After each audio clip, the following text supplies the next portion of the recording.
Good afternoon. I am Andy with Andy's Workshop Corner, and today we are putting in an electric fuel pump. We're actually putting in the Edelbrock 1791 self-regulating fuel pump.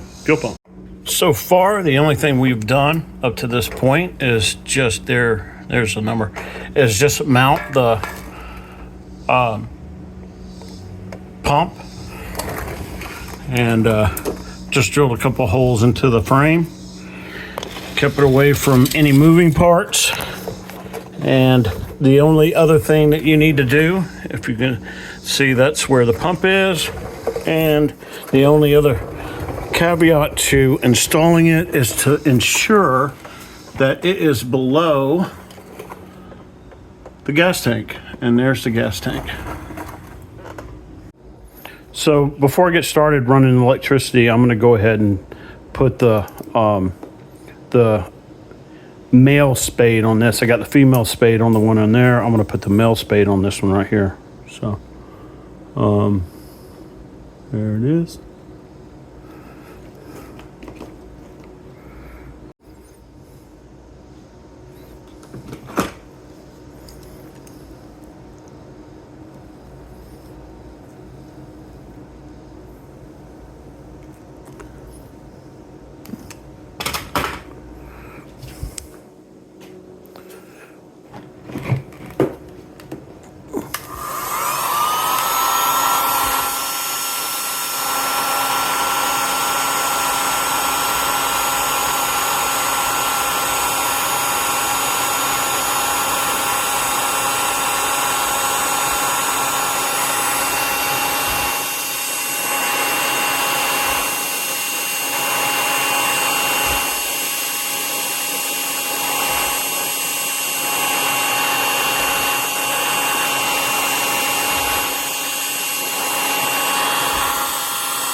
Now the next step I'm going to do is just take this from the pump all the way to the front, and you have to use a relay for this because it's 30 amps and it has to be a switched on. So I'm going to show you how I'm going to wire the relay to the switch on.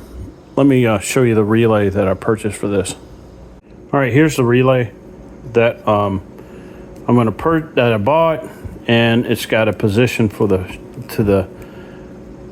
switch on, a ground, and a power that comes directly from the battery into the and then you have one that goes right to the pump. And I'm going to show you how to connect that. And there is the wiring diagram that's on the relay. And this is where the fuse goes for this. All right, now that I got that done, I'm going to run it to the pump, which is right underneath there, to the engine bay. So I ran a new fuel line. I ran a new power wire, where you can see that I put some insulation on it. Routed it about the same way that I routed the gas line right there. But hadn't connected it yet because just waiting on a few things. And let me show you underneath the car. Also went ahead and mounted the relay right there.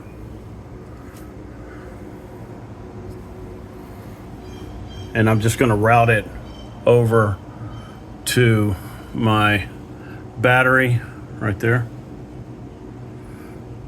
Got a bunch of stuff in here,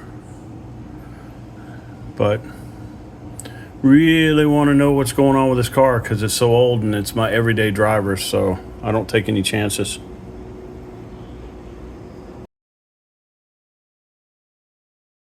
All right, there's the fuel pump, and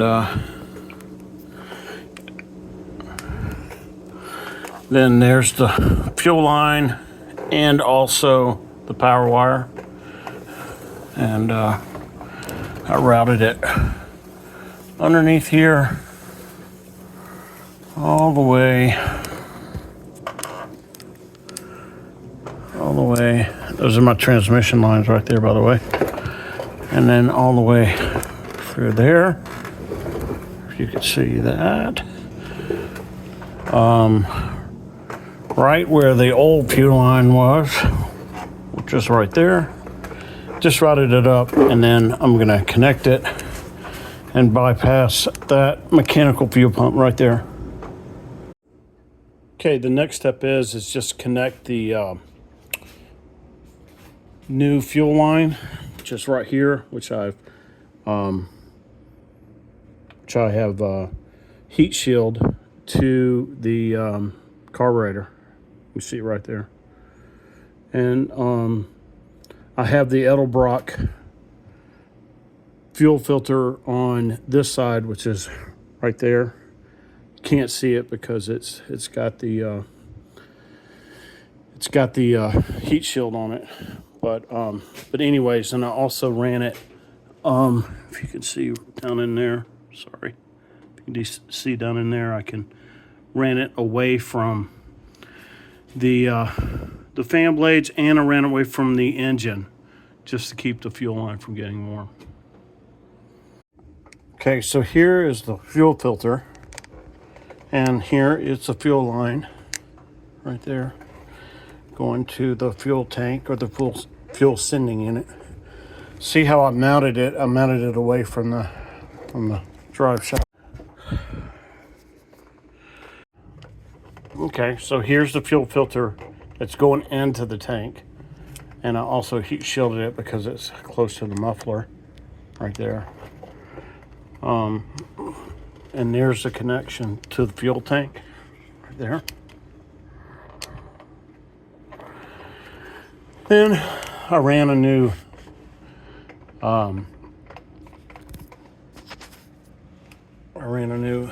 fuel line up to this point.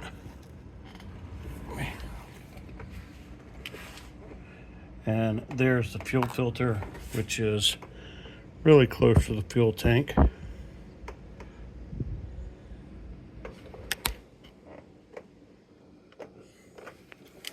And there's the fuel line that I've attached to the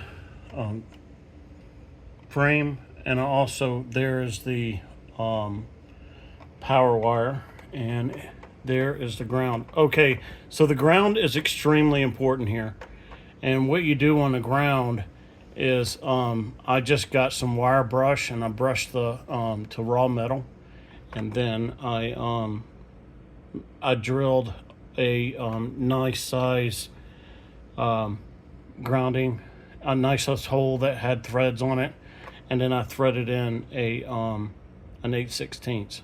So that's what I did there, and there is where the connection is. I just made sure that the wires were safe and insulated from everything to make sure they didn't rub up against something that may cause a break, because if something happens to this fuel pump when you're out on the road, you're dead. There's nothing you can do. And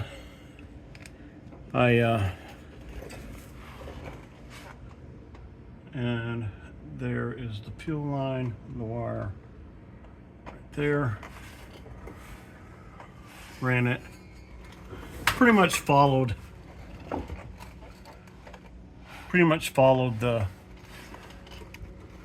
old fuel line right there.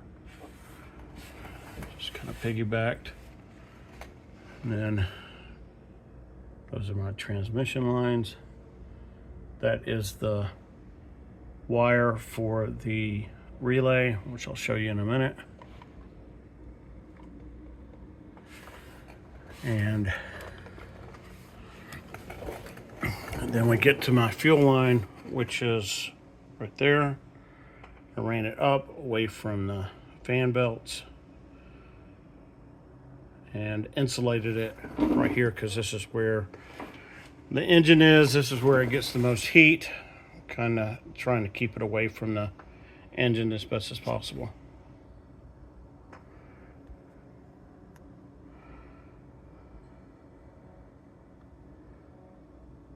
Now, I'll show you how I wired in the relay.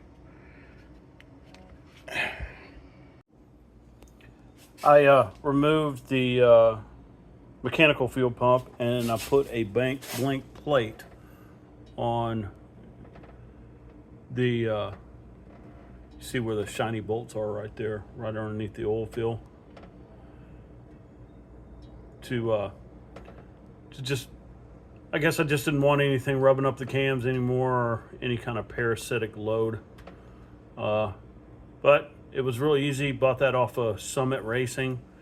It had a little blank plate, and I had a old gasket laying around, so there you have it. All right, so this is the relay that I ordered off of Amazon. It's fused. You need a 20 amp fuse, which is right here. Also, that right there is the wire that goes from the battery to, which needs to be 12 gauge right here, and it is right there. And this is the wire that goes to the pump. This is my switch wire right here. And of course, then you have your ground, which is right here. There's the ground. And I made a bus bar for my switch relay, which is right here. I did that because I was putting so many stuff here. I put a ground straight from the battery right there. I put a fan control, and then my switch relay, which handles my MSD, which is right there, away from all the heat sources. And I have fans underneath it. And I have extra fans in this unit to keep it cool. So there you have it. And so now next step is to start it up. Oh, there was one other thing I had to do. When I had the everything connected, I connected hoses to this pump here, which are right here.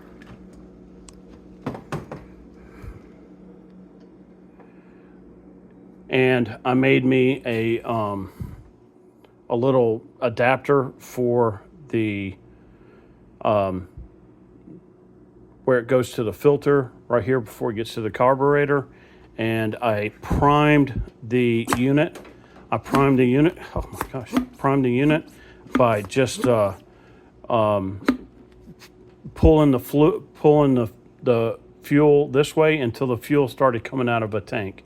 And I had a gas tank here. So as soon as the fuel started filling up the tank, I took the fuel line out, capped it off, and then I connected it to the hose.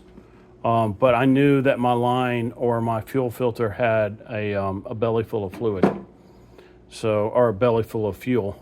And that's how I knew that my unit was already primed. So I did prime it. And if you guys are interested, this is the adapter that I used. It's a 6AN right here. And just put one of the hoses over the end like this. Like that. Then I primed it. All right, now that we have hooked up everything, double checked everything, checked for leaks, primed the pump, we're gonna start the car for the first time with the new Edelbrock 1791 electric fuel pump.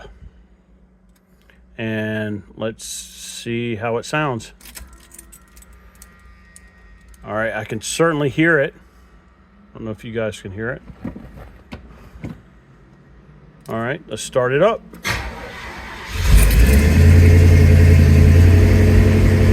And there you have it.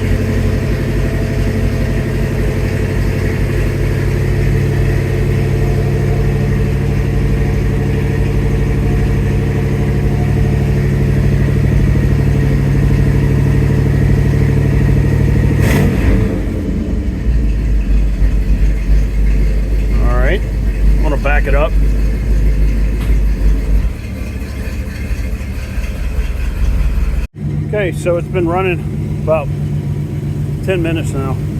Just wanted to make sure that everything was okay.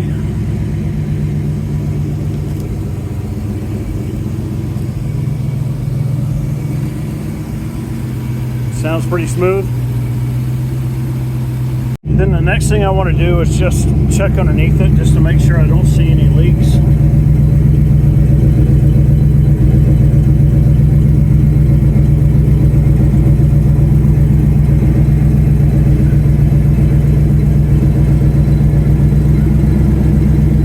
Nor do I smell any gas.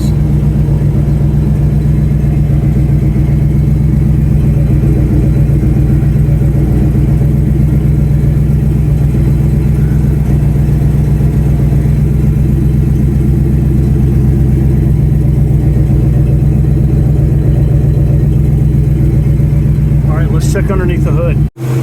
All right, so this is underneath the hood. Our gas line. I don't see any leaks. I don't see it interfering with anything.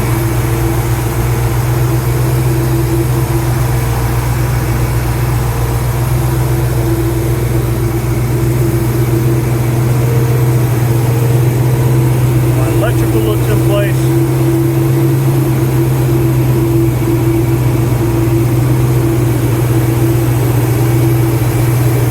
All's good. Let's take it for a ride. Okay, now we're going to take it for a ride.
Let's step on the gas.